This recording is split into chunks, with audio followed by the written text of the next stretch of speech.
KPCC നേതൃമാറ്റം പരാതിയും പൊട്ടലും ചീറ്റലും പാലം വലിയും പൊട്ടിത്തെറിയും പിണങ്ങിപ്പോക്കുമല്ലാതെ ഒന്നും സംഭവിച്ച അധികം ചരിത്രമില്ല. എന്നാൽ ഇക്കുറി കാര്യങ്ങൾ സ്മൂത്താകുമെന്നായിരുന്നു ആദ്യത്തെ കണക്കുകൂട്ടൽ. അത് തെറ്റിയിരിക്കുന്നു. അധ്യക്ഷ സ്ഥാനത്ത് നിന്ന് മാറ്റാൻ കച്ചകെട്ടിയവരോട് അങ്ങനെ അങ്ങ് മാറാനില്ല എന്ന് സുധാകരൻ നയം വ്യക്തമാക്കി കഴിഞ്ഞു.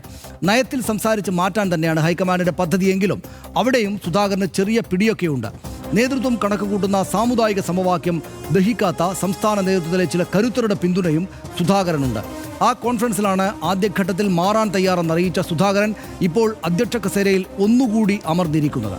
പിണറായി സർക്കാരിനെ മാറ്റാൻ അജണ്ട സെറ്റ് ചെയ്ത് കച്ചമുറുക്കൊണ്ടിരിക്കുന്ന കോൺഗ്രസിന് സ്വന്തം അധ്യക്ഷനെ മാറ്റി പുതിയൊരാളെ വെക്കാൻ പറ്റുന്നില്ല എന്നാണ് പുറമേ നിന്നുള്ള പരിഹാസം. സ്വന്തം അധ്യക്ഷന്റെ കാര്യത്തിൽ പോലും തീരുമാനമെടുക്കാൻ കഴിയാത്ത കോൺഗ്രസ് വരാനിരിക്കുന്ന തെരഞ്ഞെടുപ്പുകളെ എങ്ങനെ നേരിടും?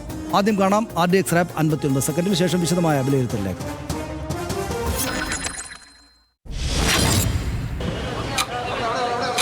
ഒന്നും പറയാനില്ല മക്കളെ, പോയി കടും ചായയും കുടിച്ചിട്ട് വീട്ടിൽ പോയി കിടന്നുറങ്ങും. ശരി. കടും ചായ കുടിച്ച് വീട്ടിൽ പോയി കിടന്നുറങ്ങാൻ KPCC അധ്യക്ഷൻ K സുധാകരൻ പറയുന്നത് മാധ്യമങ്ങളോട് മാത്രമല്ല, തന്റെ സ്ഥാനമാറ്റം സ്വപ്നം കാണുന്ന പാർട്ടിയിലെ വലിയൊരു വിഭാഗം നേതാക്കളോടുമാണ്. ആരോഗ്യം പോരെന്നും സുധാകരൻ മാറുമെന്നുമുള്ള പ്രചാരണം തുടങ്ങിയിട്ട് നാളേറെയായി. മല്ലികാർജ്ജുൻ ഖർഗെ, രാഹുൽ ഗാന്ധി എന്നിവർ കഴിഞ്ഞ ദിവസം കൂടിക്കാഴ്ചയ്ക്ക് വിളിച്ചതോടെ മാറ്റം ഏറെക്കുറെ ഉറപ്പായി. എന്നാൽ തിരിച്ചെത്തിയ സുധാകരന്റെ പ്രതികരണം കാര്യങ്ങൾ അത്ര എളുപ്പമല്ലെന്ന സൂചനയാണ് നൽകിയത്. അധ്യക്ഷ സ്ഥാനത്ത് നിന്ന് മാറില്ലെന്ന സുധാകരന്റെ പ്രതികരണത്തിൽ ഹൈക്കമാൻഡിന് കടുത്ത അതൃപ്തിയുണ്ട്. പരമാവധി പിടിച്ചു നിൽക്കാനുള്ള സമ്മർദ്ദ നീക്കം സുധാകരൻ ശക്തമാക്കി. ഇന്ന് AK ആന്റണിയെ പോയി കണ്ടതും ഹൈക്കമാൻഡ് തീരുമാനത്തെ സ്വാധീനിക്കാനുള്ള ശ്രമമെന്ന് വ്യക്തം. സുപ്രധാന തെരഞ്ഞെടുപ്പുകൾ വരാനിരിക്കെ പാർട്ടിയിലെ പുതിയ പ്രതിസന്ധിയിൽ ഒരു വിഭാഗം കടുത്ത അതൃപ്തിയിലാണ്. മുതിർന്ന നേതാക്കളുടെ പക്വതയില്ലാത്ത പ്രതികരണങ്ങൾക്കെതിരെ യൂത്ത് കോൺഗ്രസ് ശക്തമായ വിമർശനം ഉയർത്തിക്കഴിഞ്ഞു. RDX rap news Malayalam.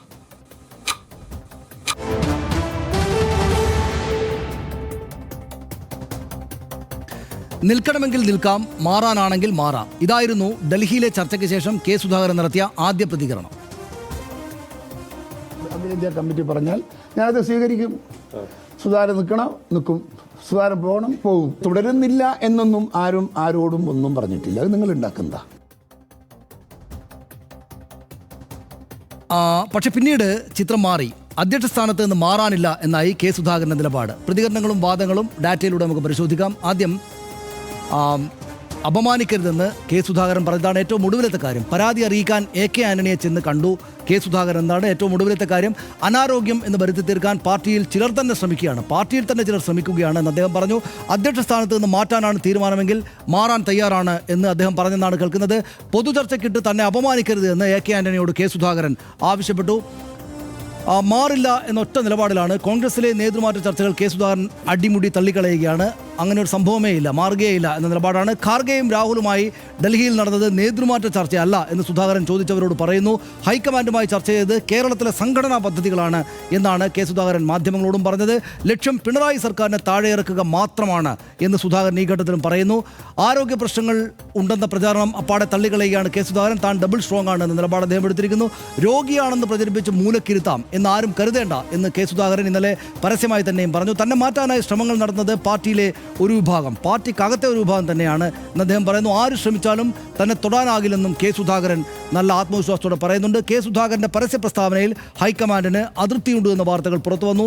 മാറില്ല എന്ന സുധാകരന്റെ പ്രസ്താവന അപ്രതീക്ഷിത തിരിച്ചടിയാണെന്നാണ് നേതൃത്വത്തിന്റെ വിലയിരുത്തൽ. ദേശീയ നേതൃത്വത്തിന്റെ സുധാകരന് വഴങ്ങാതെ അധ്യക്ഷമാറ്റം പ്രഖ്യാപിക്കാൻ തന്നെയാണ് ഇപ്പോഴും ദേശീയ നേതൃത്വത്തിന്റെ തീരുമാനമെന്നാണ് അറിയുന്നത്. KC വേണുഗോപാൽ രാഹുലിനെയും ഖാർഗെയും കാര്യങ്ങൾ ധരിപ്പിച്ചിട്ടുണ്ട് എന്ന് കേൾക്കുന്നു. കേരളത്തിലെ നേതാക്കളുമായി ചർച്ച നടത്തിയിട്ടുണ്ട് ഹൈക്കമാൻഡ്. ഡൽഹിയിൽ തിരക്കിട്ട ചർച്ചകൾ നടക്കുകയാണ്. ക്രൈസ്തവ സഭാ താല്പര്യം പരിഗണിച്ച് തന്നെ പ്രഖ്യാപനത്തിന് സാധ്യത എന്നാണ് ഈ ഘട്ടത്തിൽ നമ്മൾ അറിയുന്നത്. യുവ നേതാക്കളുടെ പക്വതയെങ്കിലും മുതിർന്ന നേതാക്കൾ കാണിക്കണമെന്ന് രാഹുൽ മാങ്കൂട്ടത്തിൽ ഇന്ന് വാർത്താ സമ്മേളനം നടത്തി പറഞ്ഞതാണ് പ്രധാനപ്പെട്ട ഒരു വാർത്ത. യുവ നേതാക്കൾക്കൊന്നും പറയാൻ അറിയാഞ്ഞിട്ടല്ല, ആ വിമർശം കൂടെ താങ്ങാനുള്ള ശേഷി പാർട്ടിക്കില്ല എന്ന് രാഹുൽ മാങ്കൂട്ടത്തിൽ പറഞ്ഞു. നേതാക്കൾക്ക് താല്പര്യം വാർത്താ മുഖമാവുക എന്നതാണ്. ചർച്ച പ്രവർത്തകരുടെ വീര്യം പക്ഷേ കെടുത്തുകയാണ് എന്ന് രാഹുൽ മാങ്കൂട്ടത്തിൽ മുന്നറിയിപ്പ് നൽകി. വരാൻ പോകുന്നത് തദ്ദേശ തെരഞ്ഞെടുപ്പാണ്, അംഗനവാടി തെരഞ്ഞെടുപ്പല്ല എന്ന് വളരെ രൂക്ഷമായ ഭാഷയിൽ അദ്ദേഹം പറയുന്നു. നിലവിൽ KPCC നേതൃമാറ്റം ആവശ്യമില്ല എന്നാണ് K മുരളീധരന്റെ നിലപാട്. സുധാകരൻ തന്നെ മതി. സുധാകരന് ആരോഗ്യ പ്രശ്നമില്ല, ചർച്ച ഇങ്ങനെ നടത്തേണ്ട കാര്യമില്ല. നേതൃമാറ്റത്തെക്കുറിച്ച് ഹൈക്കമാൻഡ് അറിയിപ്പ് നൽകിയിട്ടില്ല എന്നാണ് ആന്റണി പറഞ്ഞിരിക്കുന്നത്. അറിയിപ്പൊന്നും ഇതുവരെ ഇല്ല എന്ന്, പ്രചരിക്കുന്നത് ഊഹാപോഹങ്ങൾ മാത്രമാണെന്നും ആന്റണി പരസ്യമായി പറയുന്ന അതാണ്. ആന്റണിയും സണ്ണി ജോസഫും വേണ്ട എന്ന് സേവ് കോൺഗ്രസ് പോസ്റ്ററുകൾ പ്രത്യക്ഷപ്പെട്ടു എന്നൊരു വാർത്തയും വന്നു. ഫോട്ടോ കണ്ടാൽ പ്രവർത്തകർക്ക് പോലും തിരിച്ചറിയില്ല ഇവരെ എന്ന് പേര് പറയാതെ വിമർശനം ആ പോസ്റ്ററിനകത്തുണ്ടായിരുന്നു. പല കാര്യങ്ങളായിട്ട് നടക്കുകയാണ് ഹർഷൻ. ഇത് ഇപ്പം കോടിയേരി ബാലകൃഷ്ണൻ കഴിഞ്ഞ് എം വി ഗോവിന്ദൻ മാസ്റ്റർ വന്നത് ഇങ്ങനെയൊന്നുമല്ല. കെ സുരേന്ദ്രൻ കഴിഞ്ഞ് രാജീവ് ചന്ദ്രശേഖരൻ വന്നതും ഇത്രയ്ക്ക് ബഹളമൊന്നും ഉണ്ടായിട്ടില്ല. പക്ഷേ കോൺഗ്രസിനകത്ത് പതിവ് പോലെ കോൺഗ്രസ്സാണ്, അത് കോൺഗ്രസിനെ ബാധിക്കുന്നതല്ല, പക്ഷേ എങ്കിലും അങ്ങനെയൊക്കെ സംഭവിക്കുകയാണ്. യഥാർത്ഥത്തിൽ എന്താണ് ആ പാർട്ടിക്കകത്ത് സംഭവിക്കുന്നത്? കെ സുധാകരൻ എത്ര എതിർപ്പ് അറിയിച്ചാലും പുതിയ പ്രസിഡന്റ് വരുമോ? അതായത് ഈ കാര്യത്തിൽ ഇപ്പോൾ ദീപാദാസ് മുൻഷിയാണ് ഇതേക്കുറിച്ച് വിശദമായി ഇവിടുത്തെ എം പിമാരും എം എൽ എമാരും മറ്റ് പാർട്ടി നേതാക്കൾ, സംഘടനാ നേതാക്കൾ ഇവരെല്ലാവരുമായും സംസാരിച്ച ഒരു റിപ്പോർട്ടൊക്കെ തയ്യാറാക്കി കെ സുധാകരനെ മാറ്റാം എന്നുള്ള ഒരു ആലോചനയിലേക്ക് ഏതാണ്ട് അവർ എത്തിച്ചേർന്നിട്ടുണ്ട്. പക്ഷേ എല്ലാ കാലത്തെയും പോലെ ഹൈക്കമാൻഡ് ഉറച്ചൊരു തീരുമാനം പറയാത്തത് തന്നെയാണ് അവരുടെ ആത്യന്തികമായ പ്രശ്നം എന്ന് തന്നെയാണ് ഇപ്പോൾ നമുക്ക് കരുതാനാവും. കാരണം വീണ്ടും വീണ്ടും ഈ സംശയം, ഇത് മാറ്റണോ വേണ്ടയോ എന്നൊക്കെയുള്ള എന്തൊക്കെയോ സംശയങ്ങൾ അവിടെ നിലനിൽക്കുന്നുണ്ട് എന്ന് തോന്നുന്നു. കെ സുധാകരൻ ഡൽഹിക്ക് പോകുമ്പോൾ പറഞ്ഞത്, അല്ലെങ്കിൽ അവിടെ എത്തിയപ്പോൾ പറഞ്ഞത് മാറണമെങ്കിൽ മാറാം, ഇല്ലെങ്കിൽ ഇല്ല എന്നൊക്കെയുള്ള ഒരു ടോണാണെങ്കിൽ യഥാർത്ഥത്തിൽ അദ്ദേഹം പോയത് മാറാൻ താല്പര്യമില്ല എന്നറിയിക്കാൻ തന്നെ ആയിരുന്നു. അദ്ദേഹം ഇവിടുന്ന് പോകുമ്പോൾ അദ്ദേഹത്തിനെതിരെയുള്ള ഏറ്റവും വലിയ ആരോപണം എന്താണ്? അദ്ദേഹത്തിൻ്റെ ആരോഗ്യ പ്രശ്നങ്ങളാണ്. അദ്ദേഹത്തിന് പരിപാടികളിലൊക്കെ പങ്കെടുക്കാൻ കഴിയുന്നില്ല. പലതരം അത്തരമുള്ള ആരോപണങ്ങളാണ് ദീപാദാസ് മുൻഷിക്ക് മുന്നിൽ ഈ നേതാക്കന്മാരൊക്കെ വെച്ചത്. ഇദ്ദേഹം എന്താ ചെയ്തത്? ഇവിടെ നിന്ന് ഞാൻ മനസ്സിലാക്കുന്നത് ഈ പങ്കെടുത്ത മുഴുവൻ പരിപാടികളുടെയും പത്രക്കട്ടിങ്, അതിൻ്റെ വീഡിയോ ലിങ്ക് ഇതെല്ലാമായിട്ടാണ് ഹൈക്കമാൻഡിലേക്ക് പോയത്. അതെ, ജിമ്മിൽ പോകുന്നത്. അതെ, ഇതെല്ലാമായിട്ട് പോയി അവിടെ പോയി എനിക്ക് ആരോഗ്യത്തിന് വേറെ പ്രശ്നമൊന്നുമില്ല, ഇനി നിങ്ങളായിട്ട് കുഴപ്പമുണ്ടാക്കാതിരുന്നാൽ മതി എന്ന മട്ടിലാണ് ഈ വിഷയങ്ങളെല്ലാം അവിടെ പ്രസന്റ് ചെയ്തത്. പക്ഷേ ഹൈക്കമാൻഡിന് ഇദ്ദേഹം പുറത്തേക്ക് പോകണമെന്നുള്ള ഒരു ആലോചന തന്നെയാണെന്നാണ് ഞാൻ കരുതുന്നത്. കെ സുധാകരൻ തന്നെ പറഞ്ഞു, രാഹുൽ ഗാന്ധി എന്നെ ആശ്ലേഷിച്ചു, മല്ലികാർജുൻ ഖാർഗെ കാറിനടുത്ത് വരെ എത്തി, എങ്കിലൊരു സംശയം വേണ്ട, ഞാൻ കരുതുന്നത് അതൊരു സെറിമോണിയൽ എക്സിറ്റിന് വേണ്ട പരിപാടിയാണ് സത്യത്തിൽ അവിടെ നടന്നത്. പക്ഷേ തിരിച്ച് കെ സുധാകരൻ ഇവിടെ എത്തുമ്പോഴേക്ക്, നേരത്തെ തന്നെ കെ സുധാകരൻ അങ്ങനെ അങ്ങ് മാറിക്കൊടുക്കണമെന്നുള്ള തോന്നലില്ല, പക്ഷേ ഇവിടെ എത്തുമ്പോഴേക്ക് ഇപ്പോൾ കെ മുരളീധരനെ പോലെയുള്ളവരുടെ കരുത്തരായ കോൺഗ്രസ് നേതാക്കന്മാരുടെ പിന്തുണ വരുന്നു. അപ്പോൾ സ്വാഭാവികമായും അതുമാത്രമല്ല, പിന്നെ ഒപ്പം നിൽക്കുന്ന കോൺഗ്രസ് നേതാക്കൾ ഈ കാര്യത്തിൽ അദ്ദേഹത്തെ ഉപദേശിച്ചിട്ടും ഉണ്ടാകാമല്ലോ. അപ്പോൾ എന്തായാലും ഒന്ന് ഫൈറ്റ് ചെയ്യാം എന്നുള്ള ഫൈറ്റിംഗ് സ്പിരിറ്റിന് ഒരു കുറവുമില്ലാത്ത നേതാവാണ് എന്തായാലും കെ സുധാകരൻ. അപ്പോൾ അത് ഒന്ന് ഫൈറ്റ് ചെയ്ത് കളയാം എന്ന്. പിന്നെ മറ്റൊരു പ്രധാനപ്പെട്ട കാര്യം, ഈ കോൺഗ്രസ് നേതൃത്വത്തിലുള്ളവരുടെ, ഇപ്പോൾ കെ സി വേണുഗോപാൽ ആയിക്കോട്ടെ, വി ഡി സതീശൻ ആയിക്കോട്ടെ, ഇപ്പോൾ യൂത്ത് കോൺഗ്രസിൻ്റെ നേതാവ് രാഹുൽ മാങ്കൂട്ടത്തിൽ ഇന്നിപ്പോൾ വാർത്താ സമ്മേളനം നടത്തി, അവരൊക്കെ ആയിക്കോട്ടെ, ഇങ്ങനെയുള്ള നേതൃനിരയിലുള്ള ആളുകളുടെ എല്ലാം മനസ്സിൽ ഈ ആഗ്രഹമുണ്ട്, ഇദ്ദേഹം മാറി നിൽക്കട്ടെ എന്നുണ്ടെങ്കിൽ കൂടി ഈ സാധാരണ അണികൾ അങ്ങനെ എടുക്കുമെന്നുള്ള കാര്യത്തിൽ എനിക്ക് സംശയമാണ്. കാരണം ഏറ്റവും എക്സ്ട്രീം അടിക്കാനുള്ള ഒരേ ഒരു നേതാവ് ഇപ്പോഴും, ഇപ്പോൾ കെ മുരളീധരൻ്റെ ഒക്കെ കാര്യം പറയുമെങ്കിലും, ഇപ്പോൾ ധീരജിൻ്റെ വാദം ഒന്നെടുത്ത് നോക്കിക്കോളൂ. SFI പ്രവർത്തകൻ ധീരജ് കൊല്ലപ്പെട്ടതിന് ശേഷം ആ കൊലയാളികൾക്ക് വേണ്ടി ഏറ്റവും ശക്തമായി പറഞ്ഞ ഒരാളാണ് കെ സുധാകരൻ. അവരെ ഒപ്പം നിർത്തിയ ആളാണ് കെ സുധാകരൻ. അതായത് അണികളെ സംബന്ധിച്ചിടത്തോളം ആവേശം കൊടുക്കുന്ന, അല്ലെങ്കിൽ എന്ത് പ്രതിസന്ധിയിലും ഒപ്പം നിൽക്കുന്ന, അല്ലെങ്കിൽ ധീരജിൻ്റെ മരണം ഇരന്നു വാങ്ങിയതാണെന്നുള്ള എക്സ്ട്രീം വർത്തമാനം പറയുന്ന ഒരു നേതാവ്. അപ്പം അങ്ങനെയുള്ള ഏറ്റവും ഒടുവിൽ എന്താണ്, കഴിഞ്ഞ ദിവസം രാഹുൽ മാങ്കൂട്ടത്തിലിനെ തൊട്ടാൽ തൊട്ടവൻ്റെ കൈ വെട്ടും എന്ന് പറയുന്ന ഒരു നേതാവ്, അതിപ്പോഴും കെ സുധാകരൻ തന്നെയാണ്. ആ മാങ്കൂട്ടത്തിലാണ് ഇന്നിപ്പോൾ സുധാകരനെ ഇറക്കാനുള്ള വാർത്താ സമ്മേളനം എന്ന് നമുക്ക് വേണമെങ്കിൽ വിശേഷിപ്പിക്കാവുന്ന വാർത്താ സമ്മേളനം നടത്തിയത്. ആ രാഹുൽ മാങ്കൂട്ടത്തിൻ്റെ വാർത്താ സമ്മേളനം എന്തായാലും രാഹുൽ മാങ്കൂട്ടത്തിൻ്റെ തീരുമാനപ്രകാരം നടക്കുന്ന ഒരു വാർത്താ സമ്മേളനം മാത്രമായി കോൺഗ്രസിൻ്റെ രാഷ്ട്രീയം അറിയുന്നത് നമുക്ക് അത് ഇങ്ങനെ വിലയിരുത്താനാവില്ല. കാരണം എന്താണ്, ഡൽഹിയിൽ തന്നെ ഈ കാര്യത്തിൽ ഒരു തീരുമാനമാകാതെ നീട്ടിക്കൊണ്ടു പോകുന്നു എന്നുള്ള സ്ഥിതി വരുമ്പോൾ കേരളത്തിൽ ഇതാ പ്രതിഷേധ സ്വരങ്ങൾ യൂത്ത് കോൺഗ്രസിന്റെ ഭാഗത്തു നിന്ന് അടക്കം ഉയർന്നിരിക്കുന്നു എന്നുള്ള തോന്നൽ അവിടെ എത്തണം. അതിനു വേണ്ടിയിട്ട് കൂടി നടന്ന ഒരു വാർത്താ സമ്മേളനമാണ്. ആ വാർത്താ സമ്മേളനം ഓർക്കസ്ട്രേറ്റഡ് ആണ്, അതിനകത്ത് സംശയമൊന്നുമില്ല. അപ്പോൾ ആ വാർത്താ സമ്മേളനം ഇവിടെ നടക്കുന്നു.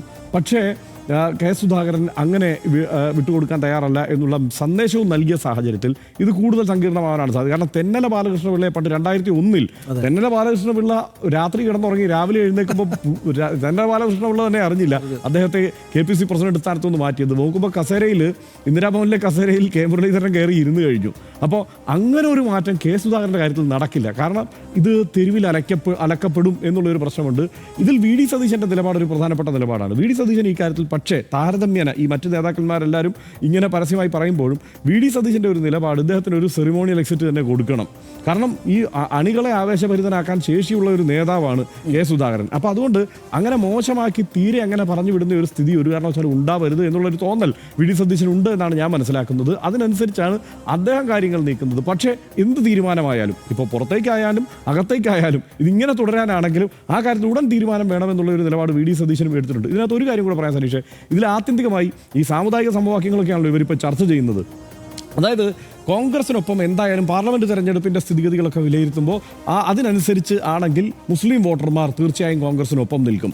പക്ഷേ ക്രിസ്ത്യൻ വോട്ടർമാർ അവരെ BJP വല്ലാതെ ആകർഷിക്കുന്നു. അവർക്ക് പലതരം, അതായത് AK ആന്റണി പോകുന്നു, ഉമ്മൻചാണ്ടി AK ആന്റണി വിട്ടു നിൽക്കുന്നു, ഉമ്മൻചാണ്ടി മരിച്ചതിന് ശേഷമൊക്കെയുള്ള സാഹചര്യം നോക്കുമ്പോൾ ക്രിസ്ത്യൻ പങ്കാളിത്തം താരതമ്യേന കുറയുന്നു. അതുകൊണ്ട് തീർച്ചയായും മാത്രമല്ല കേരള കോൺഗ്രസ് വിട്ടുപോയി. ഇത്തരം സാഹചര്യം എല്ലാം ഉള്ളതുകൊണ്ട് ഒരു കത്തോലിക്ക നേതാവോ ഒരു ക്രൈസ്തവ നേതാവോ തന്നെ വേണം KPCC നയിക്കാൻ എന്നുള്ള ആലോചനയാണ് ഇവർ കൊണ്ടുവെക്കുന്നത്.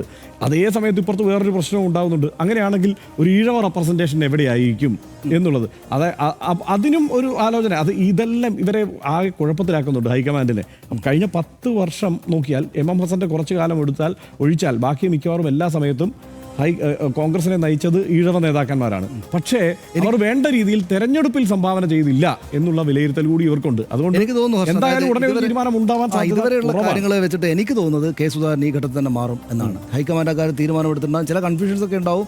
ഈ ചെറിയ എതിർപ്പറിയിക്കലുകളും മറ്റൊക്കെ ഒന്ന് കടക്കട്ടെ എന്ന് ഇവർ കരുതുന്നുണ്ടാവും. പക്ഷേ കെ സുധാകരനെ മാറ്റാം എന്നൊരു നിലപാടിലേക്കായിരിക്കും എത്തിയിട്ടുണ്ട്. അദ്ദേഹത്തിൻ്റെ ആരോഗ്യ കാര്യങ്ങളെ പറ്റി അദ്ദേഹം പറയുന്നത് തന്നെയാണ് നമ്മൾ മുഖവിലേക്ക് എടുക്കേണ്ടത്. അദ്ദേഹത്തിന് ആരോഗ്യ പ്രശ്നങ്ങളൊന്നുമില്ല. അത് പക്ഷേ അദ്ദേഹം വളരെ ഷാർപ്പായിട്ടുള്ള, ഹർഷൻ പറഞ്ഞ പോലെ വളരെ ഷാർപ്പായിട്ടുള്ള സ്ട്രോങ് ആയിട്ടുള്ള നേതാവായിരുന്നു. പക്ഷേ പഴയ ഷാർപ്നെസ് ഇപ്പോൾ അദ്ദേഹത്തിനില്ല. ഇപ്പോൾ കഴിഞ്ഞ ദിവസം എമ്പുരാൻ വിവാദം വലിയ ചർച്ചയായി, രാഷ്ട്രീയമായിട്ട് ആകെ ചർച്ചയായപ്പോൾ അദ്ദേഹത്തോട് മൈക്കിൽ പ്രതികരണം ചോദിച്ചപ്പോൾ എമ്പുരാൻ CPMൻ്റെ രാഷ്ട്രീയമായ പ്രതികാരമാണ് എന്നാണ് പറയുന്നത്. CPMൻ്റെ രാഷ്ട്രീയമായ പ്രതികാരമാണെന്ന്. അപ്പോൾ വളരെ ഷാർപ്പായിരുന്ന ആ രാഷ്ട്രീയ നേതാവിൻ്റെ ഷാർപ്നെസ് കുറഞ്ഞു വന്നിട്ടുണ്ട് എന്ന് കോൺഗ്രസ് നേതൃത്വം ആകപ്പാടെ കാണുന്നുണ്ട്. അപ്പോൾ അതുകൊണ്ട് അങ്ങനെ ഒരാൾ മതിയോ ഈ ഘട്ടത്തിൽ തെരഞ്ഞെടുപ്പിലേക്കൊക്കെ പോകുമ്പോൾ രാജീവ് ചന്ദ്രശേഖരനും MP ഗോവിന്ദൻ മാസ്റ്ററൊക്കെ ഉള്ള ഒരു സ്ഥാനത്തേക്ക് നിൽക്കേണ്ടത് എന്ന സംശയം വന്നാൽ ചില ആളുകൾ കെ സുധാകരനെ മാറ്റണമെന്ന് പറയുന്നുണ്ട്. അപ്പോൾ പക്ഷേ ഒരു പ്രശ്നം, നമ്മൾ ചർച്ചയിൽ നിശ്ചയമായിട്ടും വരേണ്ട ഒരു പ്രശ്നം, കെ സുധാകരനെ പോലെ വളരെ ഷാർപ്പായിരുന്ന, വളരെ സ്ട്രോങ് ആയിരുന്ന ഒരു നേതാവ് ആ സ്ഥാനത്ത് നിന്ന് മാറുമ്പോൾ വരേണ്ട ആളുകളുടെ വലുപ്പമുള്ള ആളുകളാണോ വരുന്നത്? പുറത്ത് കേൾക്കുന്ന പേരുകൾ അങ്ങനെ സ്ട്രോങ് ആയിട്ടുള്ള ആളുകളുടേതാണോ എന്ന സംശയം ഒരുപക്ഷെ അവിടെ ഉണ്ടാകുമായിരിക്കും. ആ ചർച്ചകളിൽ മേലായിരിക്കും കാര്യങ്ങൾ പോകുന്നത്. കെ സുധാകരൻ എന്തായാലും ആ സ്ഥാനത്ത് നിന്ന് മാറുമെന്നാണ് എനിക്ക് തോന്നുന്നത്. നിലമ്പൂർ ഉപതെരഞ്ഞെടുപ്പ്, തദ്ദേശ തെരഞ്ഞെടുപ്പ്, 2026 നിയമസഭാ തെരഞ്ഞെടുപ്പ്, കേരള രാഷ്ട്രീയം ഇനി കടന്നു പോകാനിരിക്കുന്നത് തെരഞ്ഞെടുപ്പിൻ്റെ ചൂടൻ കാലത്തിലൂടെയാണ്. ഇനി ഒരിക്കൽ കൂടി പരാജയം സംസ്ഥാന കോൺഗ്രസിന് താങ്ങാവുന്നതിൽ അപ്പുറം ആഘാതമായിരിക്കും. ഇങ്ങനെ ഒരു സന്ദിഗ്ധ ഘട്ടത്തിൽ രാഷ്ട്രീയ ചാതുര്യവും ഊർജ്ജസ്വലനുമായ ഒരു അധ്യക്ഷനെ പാർട്ടി അർഹിക്കുന്നുണ്ട്. കെ സുധാകരൻ കരുത്തനായ മികച്ച നേതാവാണ് എന്നതിൽ സംശയമില്ല. എന്നാൽ ആരോഗ്യ പ്രശ്നങ്ങളെ തുടർന്ന് അദ്ദേഹത്തിന് തുടർച്ചയായി പറ്റിയ പിഴവുകൾ നമ്മൾ കണ്ടതാണ്. നേതാക്കൾക്ക് കുറവില്ലാത്ത പാർട്ടിയാണ് കോൺഗ്രസ്. KPCC അധ്യക്ഷന്റെ പിഴവുകൾ കൂടി പ്രതിരോധിക്കേണ്ട സാഹചര്യം ഇനിയും ഉടലെടുത്താൽ കോൺഗ്രസിന്റെ കാര്യം പ്രതിസന്ധിയിലാകും. പ്രത്യേകിച്ചും തെരഞ്ഞെടുപ്പ് മുന്നിൽ കണ്ട് ബഹുദൂരം മുന്നോട്ട് പോയ CPIM-ഉം സഖ്യകക്ഷികളും മുന്നിലുണ്ടെന്നത് കൂടി കണക്കാക്കിയാൽ അധ്യക്ഷനായി തുടരേണ്ടത് സുധാകരൻ്റെ മാത്രം ആവശ്യമല്ല. അതിലൂടെ സ്വന്തം രാഷ്ട്രീയ മോഹങ്ങളുടെ കരുനീക്കുന്ന പലരുമുണ്ട്. പക്ഷേ ഹൈക്കമാൻഡ് അതിൽ വീഴാനുള്ള സാധ്യത തുലവും കുറവാണ് എന്നാണ് നിലവിലെ ചർച്ചകളിൽ വ്യക്തമാകുന്നത്. കെ സുധാകരനെ മാറ്റാനാണെങ്കിലും അദ്ദേഹം തന്നെ തുടരട്ടെ എന്ന് തീരുമാനിക്കാനായാലും ഇപ്പോൾ തന്നെ വൈകിയിരിക്കുന്നു എന്നതാണ് സാഹചര്യം. യൂത്ത് കോൺഗ്രസ് സംസ്ഥാന അധ്യക്ഷന്റെ പ്രയോഗം തന്നെ ആവർത്തിച്ചാൽ അംഗനവാടി തെരഞ്ഞെടുപ്പുകളല്ല നടക്കാനിരിക്കുന്നത് എന്ന് കോൺഗ്രസ്സുകാർ ഓർക്കണം. വ്യക്തമായൊരു പദ്ധതിയില്ലെങ്കിൽ ഇനിയും തിരിച്ചടി കിട്ടിയാൽ ഒരു തിരിച്ചുവരവിന് പോലും സാധ്യതയില്ലാത്ത രാഷ്ട്രീയ സാഹചര്യമാണ് കേരളത്തിൽ ഉരുത്തിരിയുന്നതെന്ന് കോൺഗ്രസും മനസ്സിലാക്കട്ടെ എന്ന് RDX ആഗ്രഹിക്കുന്നു.